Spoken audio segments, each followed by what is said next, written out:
Sugar کی تکلیف ہے یعنی کہ ڈائبیٹکس ہیں، ان کے ساتھ اور پھر روزہ رکھنے میں ان کو کیا حفاظتی تدابیر استعمال کرنی چاہیے، یا کیا ان کو روزہ رکھنا چاہیے یا نہیں؟ تو وہ لوگ جن کو ہم ٹائپ 2 ڈائبٹیز کہتے ہیں،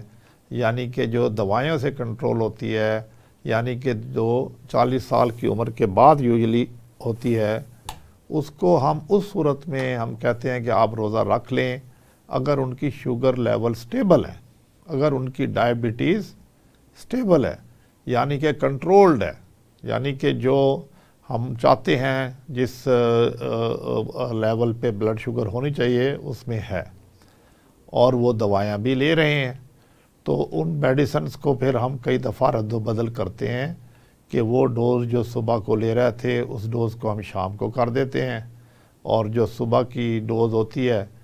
جو وہ لیتے تھے تو وہ جب اپنا روزہ شروع کرتے ہیں رکھتے ہیں تو وہ اس کو ہم کم کر دیتے ہیں، ہاف کر دیتے ہیں، اور جو صبح والی ڈوز تھی وہ شام کو ہم پوری دے دیتے ہیں۔ اسی طرح اگر وہ انسولین لے رہے ہیں تو پھر انسولین کو بھی ریگولیٹ کرنا پڑتا ہے، انسولین کی بھی صبح کی ڈوز آدھی کرنی پڑتی ہے، اور پھر وہ جو پوری ڈوز ہے وہ شام کو دینی پڑتی ہے، خاص طور پہ جس کو ہم کہتے ہیں کہ جو 70-30 انسولین ہوتی ہے، اور جو کہ fast acting short acting insulin ہوتی ہے،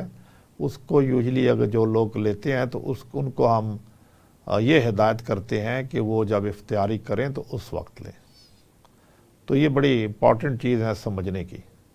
لیکن وہ لوگ جن کو ٹائپ 1 ڈائبٹیز ہے جو بچپن سے ہوتی ہے،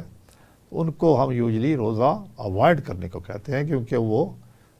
ہائی رسک میں آ جاتے ہیں۔